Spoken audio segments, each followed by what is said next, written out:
अध्याय पहला। वार्तालाप का प्रारंभ। तारीख, महीने या साल का तो मुझे याद नहीं, क्योंकि मैंने कभी इनकी आवश्यकता नहीं समझी। किंतु इतना याद जरूर है कि एक बार सर्दी की छुट्टियों में लाहौर के डिस्ट्रिक्ट और सेशंस जज राय बहादुर मुन्ना लाल अपने कुछ दोस्तों के साथ हमेशा की तरह परम संत हुजूर महाराज बाबा सावन सिंह जी के चरणों में अपनी छुट्टियां बिताने आए थे। उनके साथियों में लाहौर हाईकोर्ट के मशहूर वकील बैरिस्टर राय रोशनलाल थे, जो किसी जमाने में आर्य समाज की पंजाब प्रतिनिधि सभा के सभापति रहे थे। दूसरे लाहौर के मलेरिया विशेषज्ञ डॉक्टर बाबा हरनाम सिंह थे। तीसरे थे एक नौजवान बैरिस्टर श्री बिंद्रा। उनके अलावा एक मुसलमान डॉक्टर अली तथा दो सज्जन और थे, जिनके नाम मुझे याद नहीं रहे। चाय वगैरह के बाद उन्हें हुजूर महाराज जी की बैठक में ले जाया गया और हुजूर को उनके आने की सूचना दी गई। कुछ ही मिनटों में हुजूर महाराज जी कमरे में आए। उस वक्त उनकी शोभा और शान किसी शहंशाह से कम नहीं लग रही थी। उन्होंने एक मेहर भरी मुस्कान के साथ हमारा स्वागत किया और हमारे साथ नीचे जमीन पर ही बैठ गए। हम सबने उनसे आराम कुर्सी पर बिराजने की प्रार्थना की, किंतु वे हमारे साथ जमीन पर ही बैठे रहे। इस पर बैरिस्टर रोशनलाल अपनी अदालती चतुराई काम में लाए और बोले, हुजूर, अगर आप थोड़े ऊंचे स्थान पर बैठेंगे तो हम लोग आपको अच्छी तरह से देख और सुन सकेंगे। इस पर हुजूर हंस पड़े और ना चाहते हुए भी आराम कुर्सी पर बैठ गए। ओह, उनकी मधुर मुस्कान कितनी आकर्षक और लुभावनी थी, उसका वर्णन हो ही नहीं सकता। उनके उठने बैठने, हंसने बोलने, हर बात में अपूर्व कशिश और शांति झलकती थी। शुरू में कुछ इधर उधर की बातों के बाद राय रोशनलाल ने सीधा वो विषय छेड़ दिया जो उनके मन में था। उन्होंने पूछा, हुजूर, आपके मत की क्या शिक्षा है? इससे पहले कि हुजूर महाराज जी कुछ बोलें, नौजवान बैरिस्टर बिंद्रा बीच में ही पूछ बैठे, हमने सुना है कि आप परमात्मा में विश्वास नहीं करते और उसकी जगह अपने गुरु की पूजा करते हैं। हुजूर ने जवाब दिया, बहुत शुक्रिया, ये सवाल करके आपने मेरा काम बहुत आसान कर दिया है, क्योंकि एक तरह से आपने हमारे मत के दो मूल सिद्धांतों की पुष्टि की है। हम परमात्मा में केवल विश्वास ही नहीं करते, बल्कि यहां तक मानते हैं कि मुक्ति और सच्चा सुख तब तक नहीं मिल सकता जब तक मनुष्य की आत्मा उस परमात्मा में लीन नहीं हो जाती, जो कि परम आनंद का समुद्र है, पूर्ण ज्योति, ज्ञान और सुख का स्रोत है। संतमत परमात्मा से शुरू होता है और परमात्मा में ही खत्म होता है। नौजवान बैरिस्टर बीच में ही बोल पड़ा, यह तो बड़े ताज्जुब की बात है। आपके मत के बारे में तो चारों ओर कितनी झूठी अफवाहें फैली हुई हैं। महाराज जी ने फरमाया, औरों के साथ तो और भी बुरी बीती। संसार ने ईसा मसीह, कबीर साहब, मंसूर आदि के साथ क्या किया? सर्दी की ठिठुरती रात में लोगों ने गुरु नानक देव जी को कसूर शहर के किसी मकान में घुसने तक नहीं दिया। वो रात उन्हें एक कोढ़ी की फूस की झोंपड़ी में बितानी पड़ी, जिसका कोढ़ उन्होंने सुबह होते ही दूर कर दिया। सुकरात की तरह उन पर भी लोगों के दिमाग को दूषित करने का इल्जाम लगाया गया था। राय रोशनलाल ने कहा, सब सुधारकों की तकदीर में यही रहता है। आर्य समाज के संस्थापक स्वामी दयानंद जी को भी जहर दे दिया गया था। नौजवान बैरिस्टर ने पूछा, राधा स्वामी शब्द का क्या मतलब है? महाराज जी ने उत्तर दिया, मैं इस विषय को बाद में लूंगा, पहले मुझे संतमत के खास खास सिद्धांतों को स्पष्ट कर लेने दें। अच्छी बात है, मैं आपका सवाल पहले ही ले लेता हूं। राधा स्वामी परमात्मा का नाम है, जैसे उसके और कई नाम हैं। राधा का मतलब है आत्मा और स्वामी का अर्थ है कुल मालिक। करीब करीब सभी संतों महात्माओं ने मालिक को स्वामी कहकर पुकारा है। गुरु अर्जुन देव जी कहते हैं, ऊंच अपार बेअंत स्वामी, कौन जाने गुण तेरे। कबीर साहब ने भी उसे स्वामी कहा है। केवल राधा शब्द, जिसका अर्थ आत्मा है और जिसका मालिक खुद परमात्मा है, उसके जोड़ देने से ये सब गलतफहमी पैदा हो गई। बाबा हरनाम सिंह जी ने पूछा, आपके और गुरु नानक देव जी के मत में क्या अंतर है? हुजूर ने फरमाया, कुछ भी नहीं। गुरु नानक साहब, कबीर साहब, दादू साहब, पलटू साहब, तुलसी साहब, जगजीवन साहब, शम्स तबरेज, मौलाना रूम, ख्वाजा हाफिज, मंसूर, बाबा फरीद तथा दूसरे संतों ने, चाहे वे किसी भी देश, कौम या मजहब के क्यों न रहे हों, उसी एक सत्य का उपदेश दिया है। सिद्धांत, तरीके और उपदेश हमेशा वही रहते हैं, सिर्फ कुंजी कुछ समय के बाद एक घर से दूसरे घर में चली जाती है। एक कवि ने कहा है कि परमात्मा अपने आप को कई रूपों में इसलिए प्रकट करता है कि अच्छी होते हुए भी पुरानी प्रणाली कहीं संसार को गुमराह ना कर दे। अंतर के द्वार खोलने की कुंजी एक बार कबीर साहब के घर में थी, उसके बाद वो गुरु नानक देव जी के पास आ गई, जहां वो 10 पीढ़ियों तक रही। उसके बाद वो तुलसी साहब के पास पहुंची और वहां से सेठ शिवदयाल सिंह जी यानी कि स्वामी जी महाराज के पास आ गई। ये कुदरत का कानून है कि कुछ समय के बाद परिवर्तन जरूरी हो जाता है। आप देखेंगे कि इतने बड़े संतों के अनुयायी भी उनकी असली शिक्षा को बिल्कुल भूले बैठे हैं, हालांकि उन संतों को इस दुनिया से गए कुछ ही सदियां गुजरी हैं। आत्मिक अभ्यास के तरीकों का, जो उन संतों की शिक्षा का सार था, आज उनके अनुयायियों को जरा भी पता नहीं है। अब संतमत की ओर आइए। ये कोई नया मार्ग नहीं है, ये उतना ही पुराना है जितना कि संसार। ये इंसान के साथ ही पैदा हुआ है। हर समय में, हर मुल्क और कौम के लिए परमात्मा की प्राप्ति का वही एक मार्ग रहा है। संत हर युग में, हर देश में आते रहे हैं।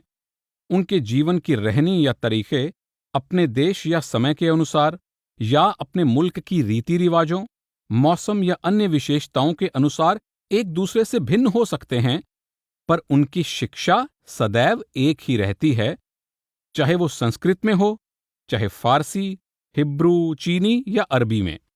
वे किसी नए धर्म, संप्रदाय या समाज की शुरुआत नहीं करते और ना ही वे किसी धर्म ग्रंथ या मत से बंधे हुए होते हैं। वे लोगों को उनकी सीधी सादी भाषा में उपदेश देते हैं और अपने शिष्यों को आदेश देते हैं कि वे उसी धर्म और समाज में रहें जिसमें पैदा हुए हैं। धर्म परिवर्तन से या मजहब बदलने से परमात्मा नहीं मिलता। संतों ने कभी कोई मजहब नहीं बनाया।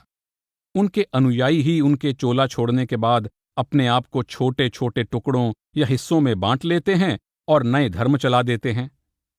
संत कभी किसी तरह के रीति रिवाज या कर्मकांड का आदेश नहीं देते, न ही वे कोई खास वेशभूषा या रहन सहन बताते हैं। आपको संसार त्यागने या बीवी बच्चों को छोड़ने का उपदेश नहीं दिया जाता। संसार में रहते हुए, अपने सब कर्तव्य निभाते हुए परमात्मा की बख्शी हुई दातों का सुख लो, पर निर्मल बुद्धि और विवेक के साथ। अपने मन को संसार के नाशवान पदार्थों के मोह में इतना न उलझने दो कि उनका बिछोह चिंता और दुख का कारण बने। इन चीजों की असलियत को समझने की कोशिश करो। ये आपकी सेवा के लिए हैं, इनके दास ना बनो। अपने गुजारे के लिए धन कमाओ, लेकिन उसकी असारता को भी याद रखो। क्या ये धन दौलत अंत समय में आपकी मदद करेगी? क्या ये आपको परमात्मा के कुछ नजदीक ले जाएगी? ईसा मसीह ने कितने स्पष्ट शब्दों में बताया है कि धन दौलत परमात्मा की प्राप्ति में कितनी बड़ी बाधा है। फरमाया है, किसी अमीर आदमी द्वारा परमात्मा के देश में प्रवेश पाने से सुई के नाके में से एक ऊंट का निकल जाना कहीं ज्यादा आसान है। ये संसार के पदार्थों का मोह ही है जो हमें बार बार नीचे खींच लाता है और जन्म मरण के चक्कर में डाल देता है। संसार में रहो, पर संसार के ना बनो। अपने सब कार्य करो, पर निर्लिप्त मन से। हाथ काम करने में लगे हों और मन परमात्मा में बसा हो। मन को निर्लिप्त रहने की आदत डालो। ये कोई बहुत मुश्किल काम नहीं है। दिन भर अपने दुनियावी फर्ज अदा करो, किंतु रात में कुछ घंटे अपने काम के लिए नित्य दो। नौजवान बैरिस्टर ने कुछ हंसते हुए और कुछ गंभीरता से पूछा, क्या हम जो करते हैं वो सब हमारा काम नहीं है? हुजूर महाराज जी ने जवाब दिया, नहीं, दिन रात 24 घंटे जो कुछ आप करते हैं वो आपका अपना काम नहीं है। जरा एक क्षण इस विषय पर विचार करें। आपका सबसे ज्यादा समय अपने बीवी बच्चों के लिए धन कमाने में जाता है। कुछ समय अपने रिश्तेदारों और दोस्तों की सेवा में बीत जाता है। आप रोजाना कुछ वक्त अपने शरीर की देखभाल में लगाते हैं, पर एक दिन ये शरीर भी आपको छोड़ देगा। आप ये शरीर नहीं हैं। इस मिट्टी के तन को एक दिन छोड़ना ही पड़ेगा और इसे आग में जला दिया जाएगा या जमीन में दफना दिया जाएगा। आपका निज कार्य तो अपने आप को उबारना, अपनी आत्मा को नरक की यातना से बचाना और उसे वापस मालिक के घर ले जाना है। बैरिस्टर ने पूछा, क्या नरक और स्वर्ग सचमुच होते हैं?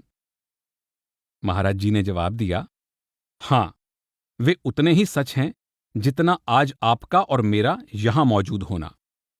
बैरिस्टर रोशनलाल बोले, मेरे मित्र, इन बातों को बाद में पूछ सकते हैं। अभी तो हम संतमत के मूल सिद्धांतों को और परमात्मा की प्राप्ति के लिए बताए गए संतों के मार्ग को समझना चाहेंगे। हुजूर महाराज जी ने फरमाया, संतमत बहुत सरल है। ये बताता है कि मनुष्य पर जितने कष्ट और मुसीबतें आती हैं वे इसलिए आती हैं कि हम परमात्मा से अलग हो गए हैं। उनका एकमात्र यही इलाज है कि हम वापस परमात्मा से जा मिलें। ये संसार हमारा असली घर नहीं है। ये आत्मा तो परम आनंद और चेतनता के उस समुद्र की एक बूंद है जिससे बिछुड़े हुए इसे करोड़ों साल हो गए हैं। ये तो इस पराये देश में परदेसी की तरह है।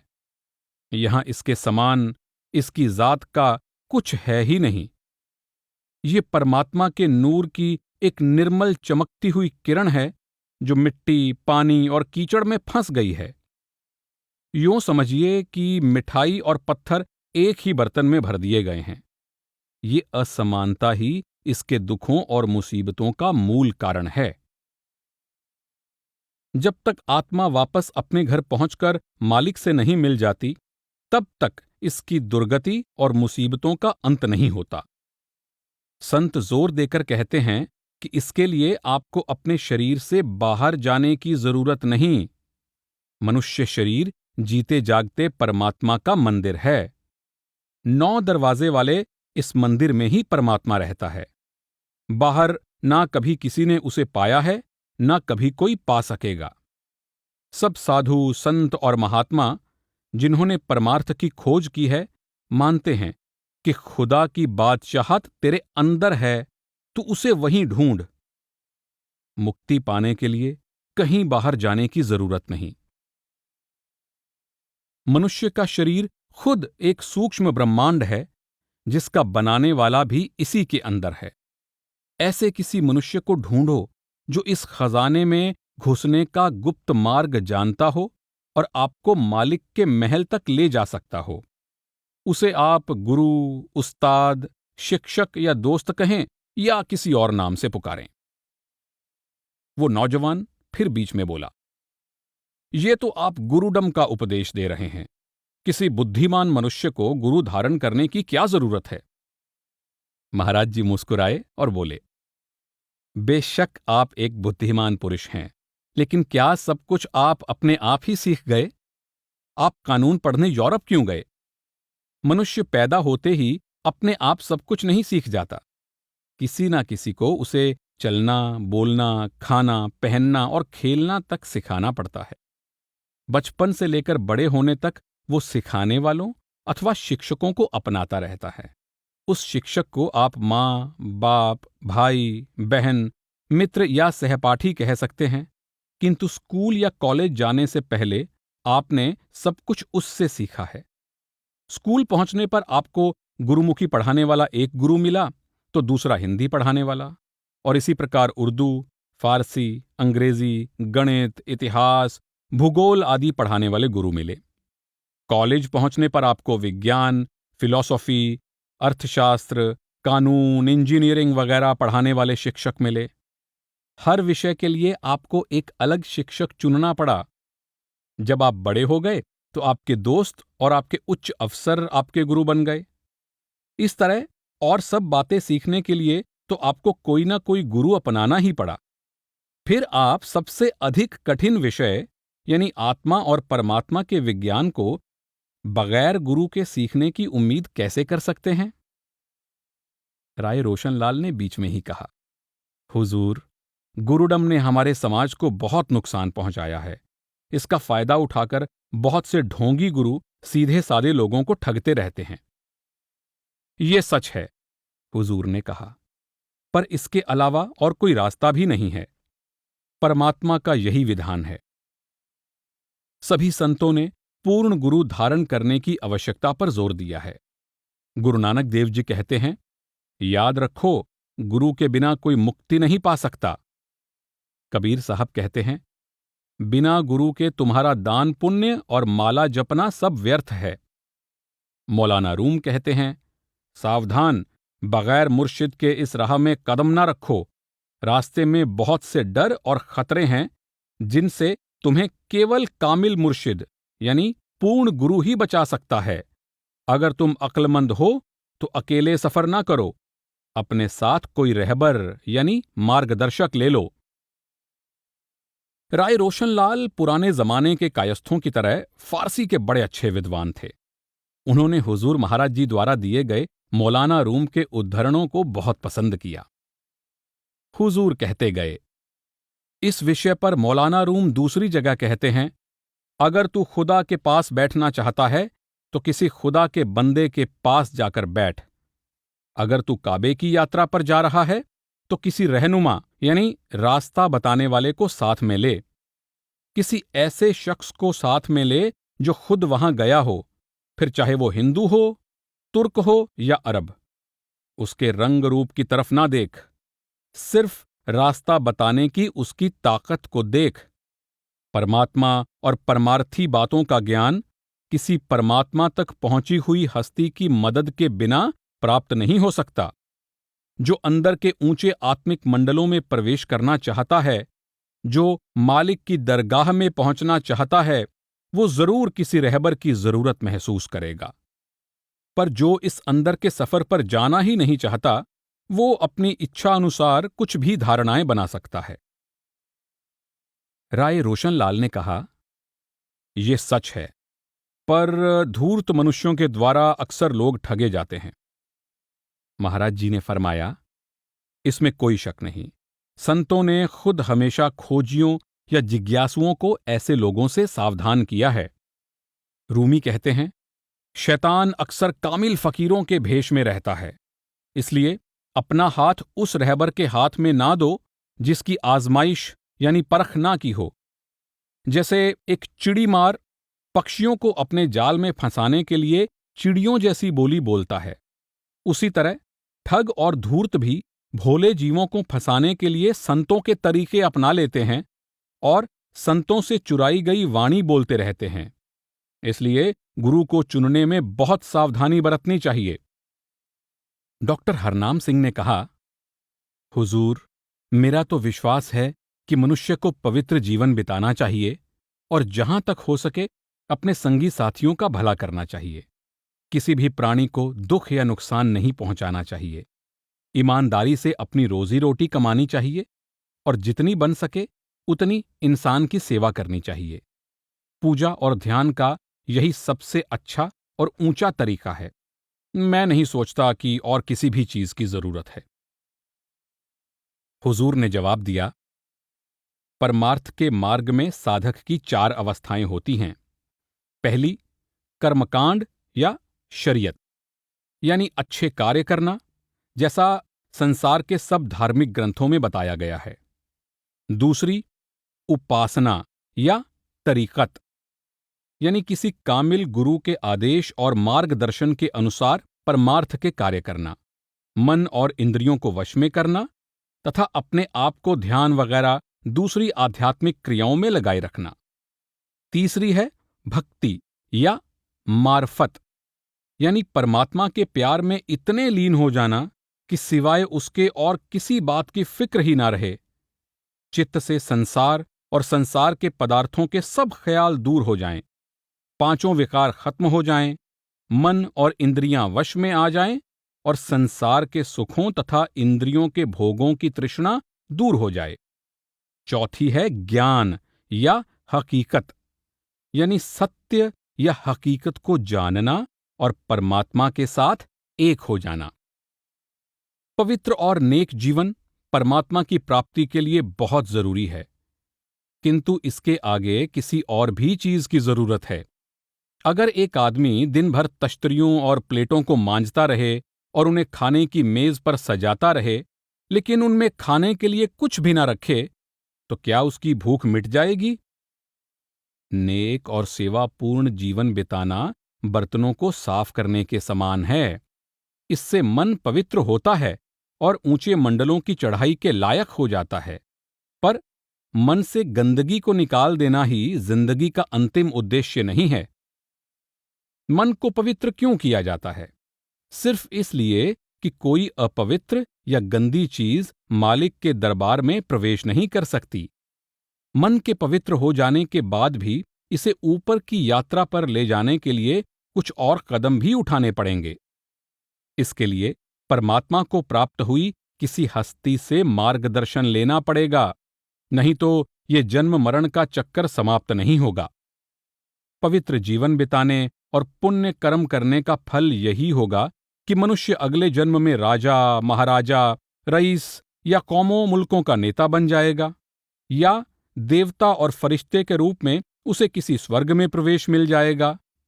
परंतु फिर भी वो 84 के चक्कर में ही रहेगा। नौजवान बैरिस्टर ने पूछा, क्या देवता और फरिश्ते होते हैं? हुजूर ने फरमाया, जिन आत्माओं ने मनुष्य शरीर में तप, यज्ञ, दान या अन्य पुण्य कर्म किए हों, या जिन्होंने स्वर्ग की प्राप्ति के लिए विष्णु, शिव या इंद्र की पूजा की, उन्हें अपने पुण्य कर्मों का फल भोगने के लिए तरह तरह के स्वर्गों में ले जाया जाता है। ये ही देवी देवता हैं। इन स्वर्गों में भी इसी संसार की तरह नाना प्रकार के इंद्रिय सुख मिलते हैं। वहां उनका शरीर सूक्ष्म होता है और वे अपने अपने कर्मों के अनुसार वहां बहुत दिनों तक रहते हैं। अपने नियत समय तक वहां के सुख भोग लेने के बाद उन्हें वापस मृत्युलोक में भेज दिया जाता है। सारे स्वर्ग और नरक इसी 84 के चक्कर में ही हैं।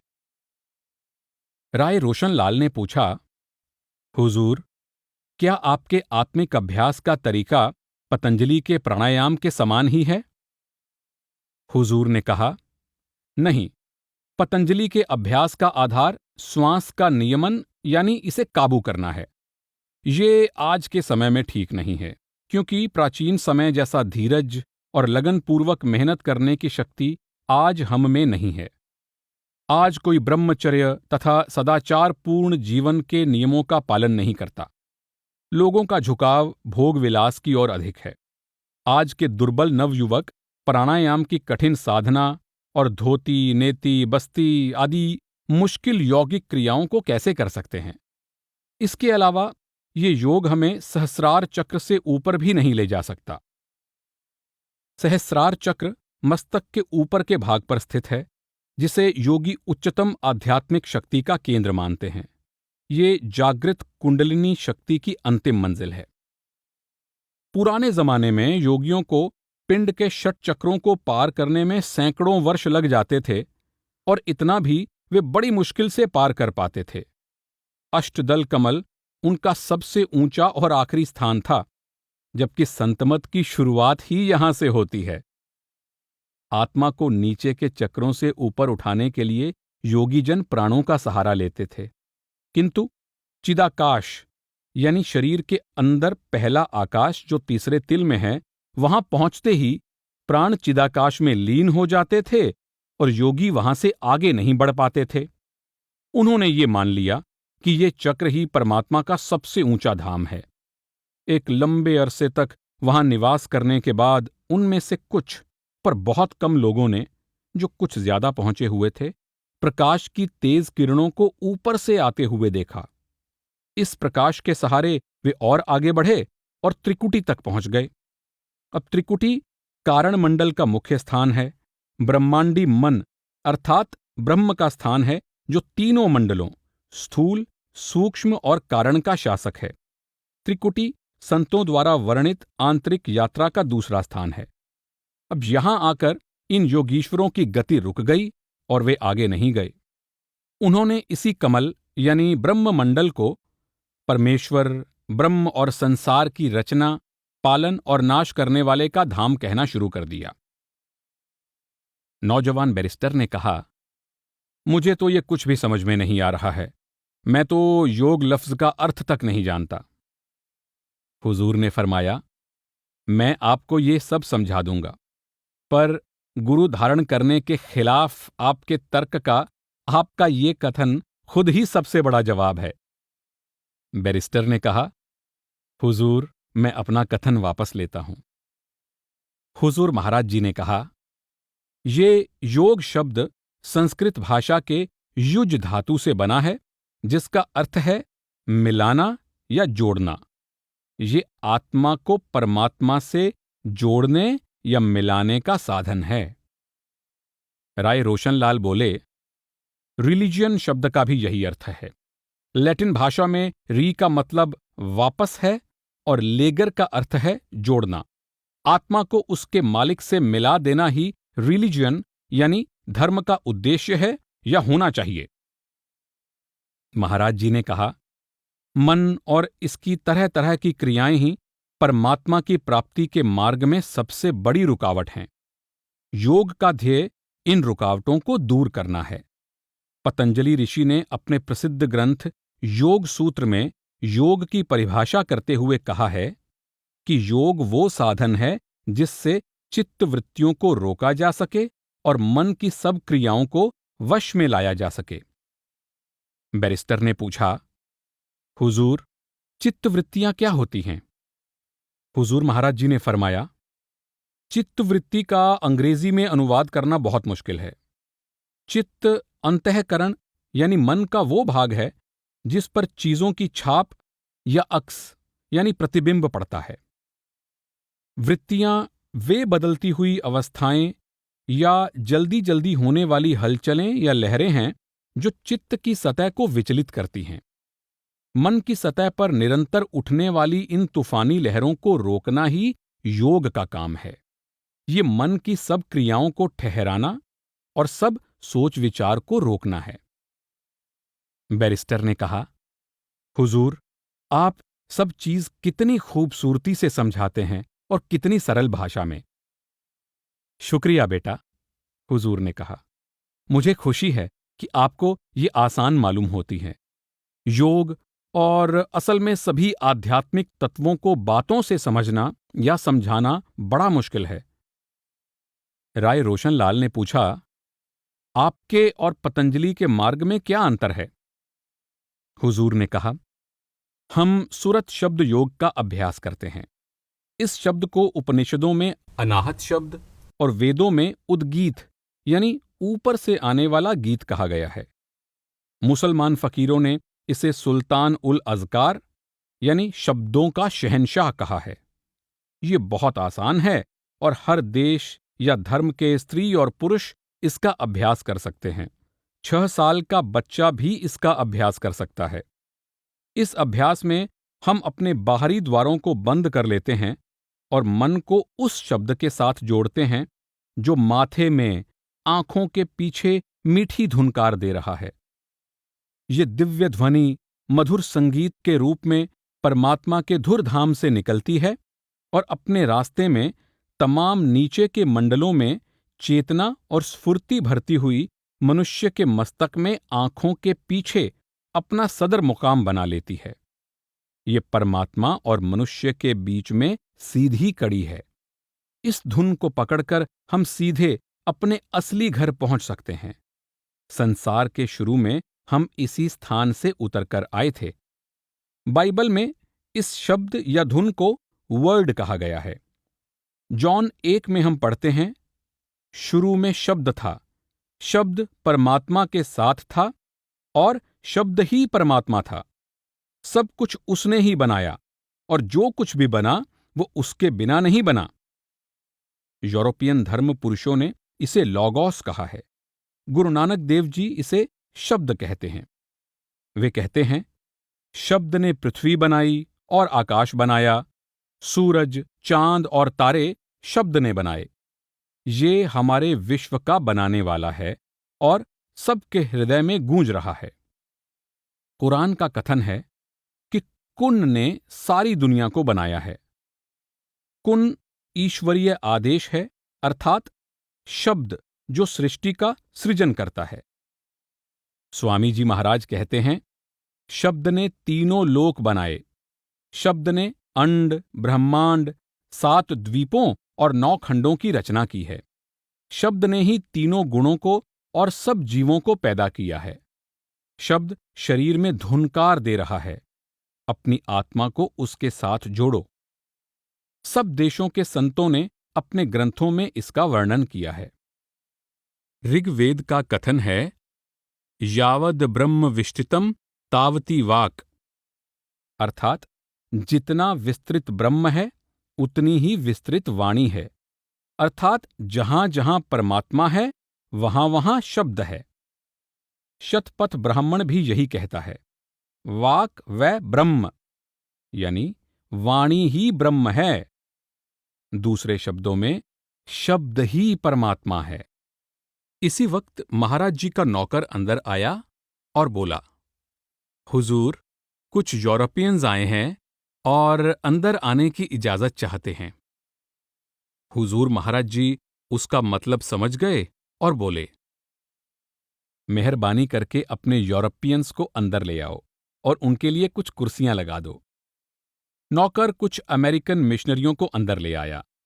ये लोग ब्यास नदी का दृश्य देखने और मछलियां पकड़ने आए थे। उनमें से 2 क्रिश्चियन कॉलेज लाहौर के प्रोफेसर थे। हुजूर महाराज जी ने खड़े होकर उनका स्वागत किया और उन्हें कुर्सियों पर बैठाते हुए चाय के लिए पूछा। उस दल के नेता ने, जो एक बुजुर्ग सज्जन थे, कहा कि वे सुबह का नाश्ता ब्यास रेलवे स्टेशन पर कर आए हैं और अब तो डेरे के गुरु, जिनके बारे में उन्होंने लोगों से बहुत तारीफ सुनी है, उनकी शिक्षा के बारे में कुछ जानना चाहेंगे। हुजूर बोले, संतमत की शिक्षा को मैं थोड़े लफ्जों में बताने की कोशिश करूंगा। हम अभी इसी बारे में चर्चा कर रहे थे। संत मानते हैं कि परमात्मा सबका दयालु पिता है। उससे मिले बिना मनुष्य की मुसीबतों और चिंताओं का अंत नहीं हो सकता। वो कहीं बाहर नहीं मिलता। हमारा मनुष्य शरीर ही मंदिर है जिसमें वो रहता है। वो सिर्फ मनुष्य जन्म में ही मिल सकता है। दूसरी किसी भी योनि में ना ये ताकत है, ना ये बख्शिश। हमें एक ऐसे गुरु या रहबर की जरूरत है जो इस 9 द्वारों के महल यानी मनुष्य शरीर के अंदर जाने का रास्ता जानता हो और जो हमारा परमात्मा से मिलाप करवा सके। बस संक्षेप में ये ही संतमत की शिक्षा है। बुजुर्ग मिशनरी ने कहा, बाइबल में लिखा है, खुदा की बादशाहत तेरे अंदर है और तू जिंदा खुदा का मंदिर है।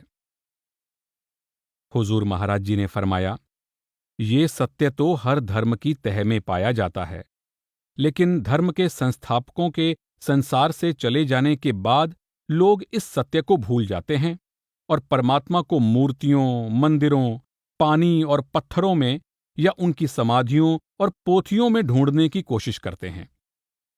मिशनरी ने कहा, आपके शिष्य कहते हैं कि आप उन्हें अंदर संगीत सुनना सिखाते हैं। हुजूर ने उनसे कहा, संत अपने शिष्यों को वो वर्ड या शब्द सुनना सिखाते हैं जिसके बारे में बाइबल का कथन है कि वो शुरू में था, वो परमात्मा के साथ था और परमात्मा था और उसने सब चीजों को, कुल आलम को पैदा किया है। मिशनरी ने कहा, वो वर्ड ही ईसा मसीह हैं। हुजूर ने फरमाया, हैं नहीं पर थे। ईसा मसीह देहधारी शब्द थे, यानी वर्ड मेड फ्लैश। वो अपने समय के मुर्शिद थे और जो उनकी शरण में आए उनको वो अपने परमपिता के धाम ले गए। पर क्या वो आज आपको सिखा सकते हैं कि अपने शरीर के अंदर जाकर परमात्मा को कैसे पाया जाए?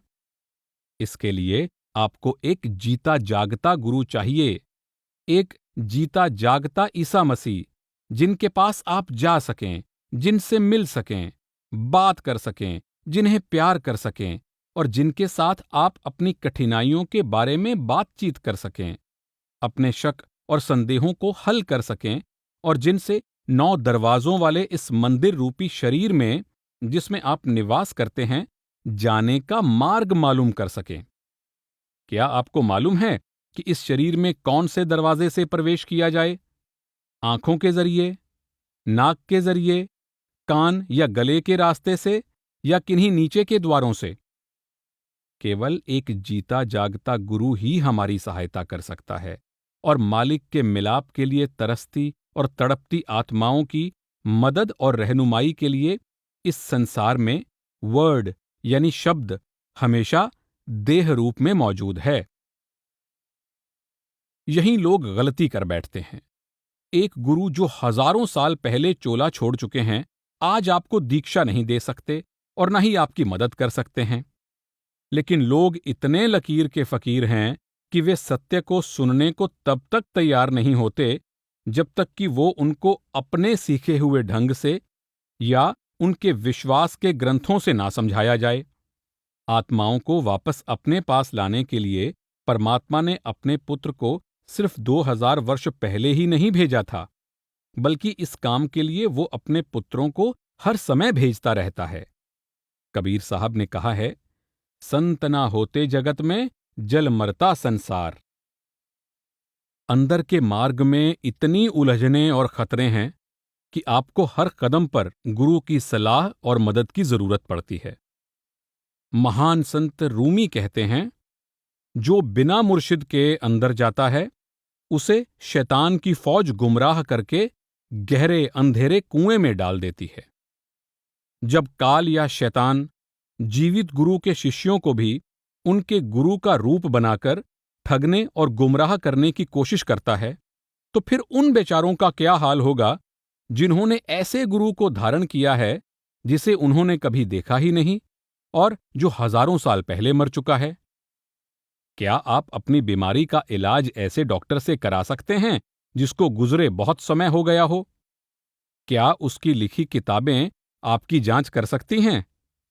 आपको तो उसकी खुद की राय और हर वक्त निजी देखभाल चाहिए। कभी आपको उसे आधी रात को बुलाना पड़ता है क्योंकि सुबह तक ना मालूम आपका क्या हाल हो।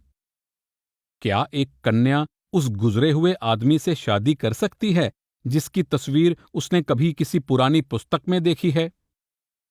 क्या एक वकील जो मर चुका है आपको कानूनी सलाह देने के लिए आ सकता है? 2000 साल पहले दयालु पिता ने अपने पुत्र को जीवों के उद्धार के लिए भेजना ठीक समझा था। क्या वो उसे आज फिर नहीं भेज सकता? क्या उसका प्यार और उसकी दया अब ना रही या दुनिया की हालत बदल गई है? राम, जो हजारों साल पहले इस दुनिया में आए थे, क्या वे आगे आने वाले हर समय के लिए, सदा के लिए काफी हैं? नहीं मेरे दोस्तों, नहीं। परमात्मा के प्यार का समुद्र सूख नहीं गया है। वो हमेशा लहराता और उमड़ता रहता है। उसके प्यारे पुत्र यानी संत हमेशा इस संसार में मौजूद रहते हैं। संसार उनसे कभी खाली नहीं होगा। यही परमात्मा का विधान है। मिशनरी पार्टी के एक नौजवान सदस्य, जो मुझे बाद में पता लगा कि मिशन कॉलेज के प्रोफेसर थे, बोले, ये सब बिल्कुल वाजिब और ठीक मालूम देता है। क्या आपका मार्ग अष्टांग योग जैसा ही है? हुजूर ने फरमाया, नहीं, हमारा मार्ग उससे बहुत आसान है और अभ्यासी को उससे कहीं ऊंचे मंडलों में ले जाता है। हम प्राणायाम का अभ्यास नहीं करते। नौजवान बैरिस्टर ने पूछा, ये अष्टांग योग क्या चीज है हुजूर? हुजूर महाराज जी ने जवाब दिया, पतंजलि की योग विधि को ही अष्टांग योग कहते हैं। अष्ट का मतलब है 8 और अंग का अर्थ है भाग या हिस्से। बैरिस्टर ने अर्ज की कि क्या हुजूर इसे खोलकर समझाएंगे? हुजूर ने फरमाया, 8 अंग ये हैं। पहला, यम यानी वे बुरी आदतें जिन्हें छोड़ देना चाहिए। दूसरा है नियम, वे अच्छी आदतें जिन्हें अपनाना चाहिए। तीसरा, आसन यानी बैठने के खास तरीके या ढंग। चौथा है प्राणायाम यानी सांस की साधना। पांचवां है प्रत्याहार यानी अंतर्मुख हो जाना, यानी चित्त वृत्तियों को दुनिया से मोड़कर अंदर समेट लेना। छठा है धारणा यानी चित्त को एकाग्र करना। सातवां है ध्यान यानी लगातार एक चीज का ध्यान या चिंतन करना। और आठवां है समाधि यानी आध्यात्मिक चेतना या आत्मिक तन्मयता, शरीर का शून्य हो जाना, इस दुनिया को भूल जाना, परम आनंद की वो अवस्था जिसमें सांसारिक ज्ञान या बाहरी चेतना नहीं रहती। पहले 5 बाहरी और आखिरी 3 आंतरिक अभ्यास हैं। क्या आप चाहते हैं कि मैं इनका और खुलासा करूं या इतना ही काफी है? नौजवान पादरी ने कहा, मैं आजकल योग शास्त्र का अध्ययन कर रहा हूं। कृपा करके इस विषय पर कुछ और प्रकाश डालें। हुजूर ने कहा, यम 5 हैं। यम लफ्ज का मतलब है बंद करना, काबू करना या अधीन कर लेना। साधना में इन्हें निषिद्ध कर्म यानी ना करने योग्य कर्म कहा गया है। इनका सब कोई पालन करके लाभ उठा सकते हैं। ये सब धर्मों में समान रूप से मिलते हैं। ये इस प्रकार हैं। पहला है अहिंसा यानी किसी भी जीव को विचार, वाणी या कर्म से भी दुख ना पहुंचाना। दूसरा है सत्य यानी कभी झूठ ना बोलना। तीसरा है अस्तेय यानी कभी भी किसी चीज को लेना या चुराना नहीं। चौथा है ब्रह्मचर्य यानी किसी को वासनामय दृष्टि से नहीं देखना, मन, वचन, काया से पवित्र रहना। और पांचवां है अपरिग्रह यानी जरूरत से ज्यादा चीजों का संग्रह और कामना ना करना, त्याग, मन, वचन, कर्म से लालच को छोड़ना। इन अच्छे और पवित्र नियमों का सबको पालन करना चाहिए। ये परमार्थ की सीढ़ी की पहली पैड़ियां हैं जिनके बिना परमात्मा की प्राप्ति संभव नहीं। परमार्थ में तरक्की के लिए ऊंचा नैतिक जीवन बहुत जरूरी है। मैं नहीं समझता कि ऊपर बताए गए संयमों की पुष्टि में कुछ कहने की जरूरत है। सभी धर्म इन्हें अपनाने के पक्ष में हैं। जो जीव हिंसा करता है या किसी के शरीर, मन या भावनाओं को चोट पहुंचाता है, वो सख्त दिल, निर्दयी, अन्यायी और अत्याचारी बन जाता है। उसमें हैवानियत और जंगली आदतें आने लगती हैं। शिकार करने वाले जानवर जंगली और खूंखार होते हुए भी प्रायः स्वभाव से डरपोक होते हैं। दूसरी तरफ घास फूस खाने वाले जानवर यानी सांड, हाथी वगैरह हिम्मत वाले, निडर और निश्चिंत होते हैं। जबानी हिंसा यानी निंदा, चुगली, ईर्ष्या या दूसरों की बुराई, और मानसिक हिंसा यानी जलन, दुश्मनी या किसी का बुरा सोचना भी उतनी ही खराब हैं जितनी कि कर्म से हिंसा। इसी तरह जो झूठ बोलता है वो अपने हृदय को काला करता है। वो योग साधना के लायक नहीं। उसे कायरता, झिझक और अपने कर्तव्य से भागने की आदत पड़ जाती है और वो सही प्रकार से सोच भी नहीं सकता। जो आदमी दूसरे की चीजों को चुराता है वो उनके बुरे कर्मों का बोझ तो अपने सर पर ले ही लेता है, बल्कि उसके मलिन विचार, बुरी आदतें और उन बुरी बीमारियों को भी अपने ऊपर ले लेता है जो उसकी काम में ली गई चीजों के साथ आती हैं। एक चोरी को छिपाने के लिए चोर को दूसरे कई पाप और अपराध करने पड़ते हैं। छल, कपट और ठगी उसके स्वभाव में आ जाती है। काम और विषय वासना परमार्थ की जड़ें ही काट देती हैं। कबीर साहब कहते हैं, जैसे प्रकाश और अंधकार एक साथ एक जगह नहीं रह सकते, उसी तरह काम और परमात्मा का प्यार दोनों एक हृदय में नहीं रह सकते। जो ही काम हृदय में आता है, परमात्मा का नाम वहां से हट जाता है।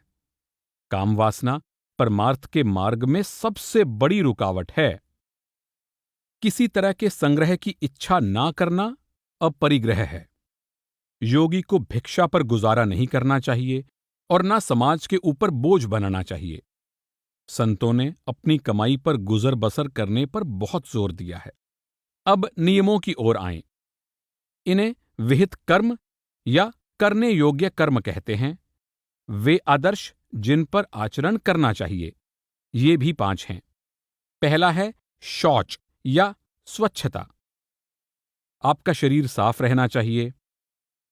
आपके रहने का स्थान, आपके पहनने के कपड़े, आपके खाने का भोजन शुद्ध और साफ होना चाहिए और आपके विचार पवित्र होने चाहिए। दूसरा है संतोष या सब्र। अपने हिस्से में जो आए या जो भाग्य में लिखा है उस पर खुश रहना। इसका मतलब ये नहीं कि कोई अपनी तरक्की के लिए कोशिश न करे, बल्कि असंतोष और बेसब्री की भावना को दूर करना है। वास्तव में हमारी जरूरतें ही कितनी हैं, पर फिर भी धनी से धनी मनुष्य भी और अधिक वस्तुओं की कामना करता है। तीसरा है तप या कठोर आत्मसंयम। इंद्रियों का दमन करना, सर्दी गर्मी, भूख प्यास, धूप छांव, सुख दुख, प्यार और घृणा, अमीरी गरीबी, तंदुरुस्ती बीमारी, हानि लाभ आदि को शांति और समभाव के साथ सहना, ये साधक को बड़ा आत्मबल प्रदान करती हैं, जिसके सहारे वो दुख और मुसीबतों में भी अपना संतुलन बनाए रख सकता है। चौथा है स्वाध्याय या धार्मिक और आध्यात्मिक ग्रंथों का अध्ययन। इसमें साधु संतों का सत्संग सुनना भी आ जाता है। और पांचवां है ईश्वर प्राणिधान, यानी परमात्मा में अटूट विश्वास रखना और अपने आप को उसकी मौज पर छोड़ देना। परमात्मा के एजेंट की तरह काम करते रहना और अपने कर्मों के फल की चिंता ना करना। हुजूर महाराज जी कहते चले गए, भक्ति व प्रेम के मार्ग के अनमोल लाभों की ओर ना जाकर अगर मनुष्य सिर्फ इन यम नियमों का ही ईमानदारी से अभ्यास करता चला जाए तो वो सिद्ध पुरुष हो जाता है और उसमें अलौकिक शक्तियां आ जाती हैं। जैसे अगर एक आदमी हर कीमत पर सच बोलता रहे और सत्य की भावना उसके रोम रोम में इतनी समा जाए कि स्वप्न में भी उसके मुख से असत्य न निकले, तो उसे वाक सिद्धि प्राप्त हो जाती है। अर्थात जो कुछ वो कहता है वो पूरा होकर ही रहता है। नौजवान बैरिस्टर ने कहा, ये तो बहुत अच्छा है, मैं भी इसकी कोशिश करूंगा। हुजूर, मुझे ये सिद्धि कितने समय में मिल सकती है? महाराज जी ने जवाब दिया, सत्य ही आपकी जिंदगी, आत्मा और सब कुछ बन जाना चाहिए। ये सिद्धि आपको तभी मिल सकेगी जब आपके शरीर के अंग अंग और रोम रोम में सत्य रम जाए। नौजवान बैरिस्टर ने कहा, यह तो बड़ा मुश्किल है। एक वकील इसमें कैसे कामयाब हो सकता है?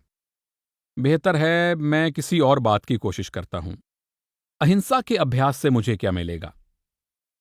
हुजूर ने फरमाया, ठीक है, तब आपको शेर चीते भी नुकसान नहीं पहुंचाएंगे और सांप बिच्छू भी दोस्तों की तरह व्यवहार करेंगे।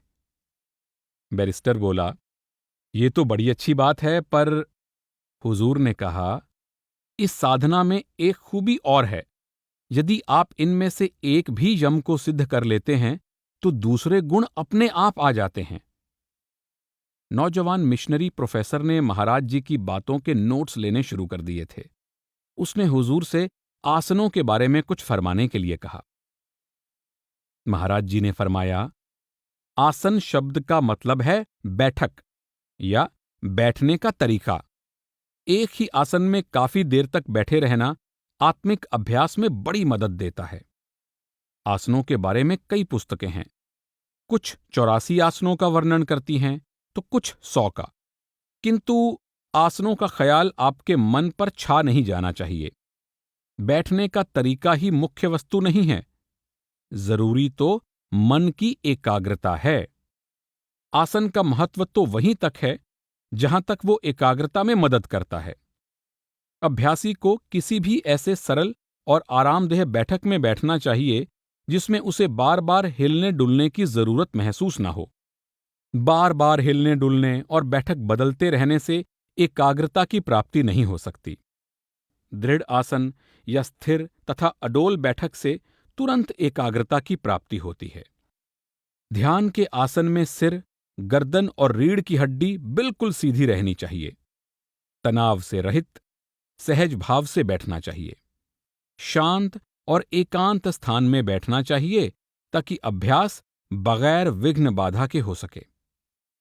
नौजवान मिशनरी ने पूछा, क्या आपने कभी इस योग का अभ्यास किया है? हुजूर ने जवाब दिया, हां, अपने संत सतगुरु के मिलने से पहले कुछ समय तक किया था, लेकिन मेरे एक मित्र के काफी जोर देने पर मैंने छोड़ दिया। वे अभ्यास में काफी तरक्की कर चुके थे, लेकिन इसके कारण बीमार रहने लगे थे। मिशनरी ने अर्ज की, हुजूर, यदि आपको अनुचित ना लगे तो क्या आप कृपा करके कुछ आसन करके बता सकेंगे? हुजूर ने पूछा, आपको किस आसन में रुचि है? मिशनरी ने जवाब दिया, किसी खास में नहीं। हुजूर ने फरमाया, योगी अक्सर पद्मासन या सिद्ध आसन में बैठते हैं।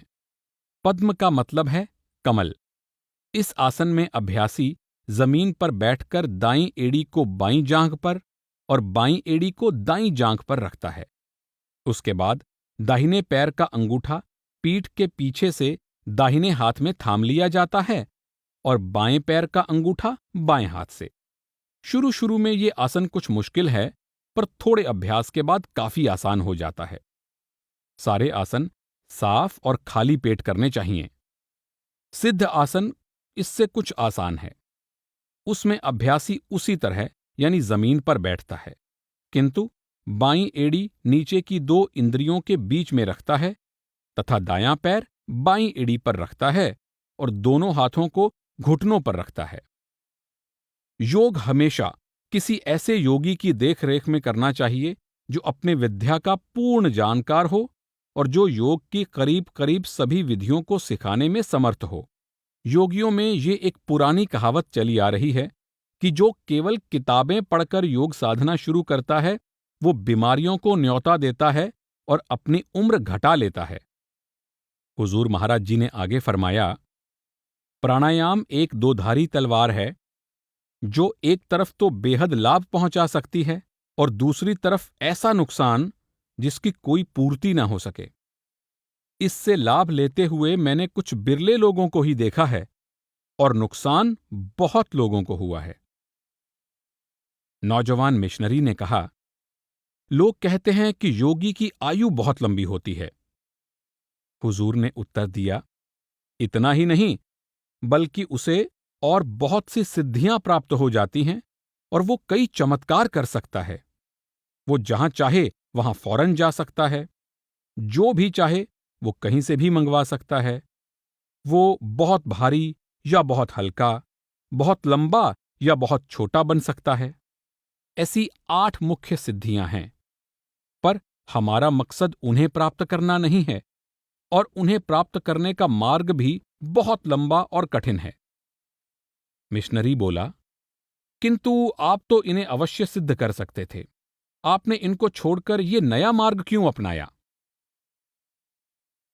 हुजूर महाराज जी ने फरमाया, क्योंकि जहां तक परमात्मा की प्राप्ति का सवाल है, योग हमें बहुत दूर नहीं ले जा सकता। इस योग की सबसे ऊंची और आखिरी मंजिल चेतन मंडल में सहस्रार है, जो कि संतमत की सबसे पहली मंजिल है। मिशनरी ने पूछा, हमें यह कैसे विश्वास हो कि उनकी आखिरी मंजिल आपकी पहली मंजिल है? हुजूर महाराज जी ने कहा, सारे योग शास्त्र इस बात की तायीद यानी पुष्टि करते हैं। योगी सबसे नीचे के चक्र, मूल चक्र यानी गुदा चक्र पर ही ध्यान धरते रहे और इसे सिद्ध करने में अपनी जिंदगी बिताते रहे। इस चक्र के ऊपर 5 चक्र और हैं। अगर ये उन सब पर भी पहुंच जाएं, तो उन्हें हकीकत की कुछ झलक या छाया ही दिखाई देगी, असली चीज नहीं। यहां उन्हें शरीर की देखभाल करने वाले कुछ देवता ही मिलेंगे।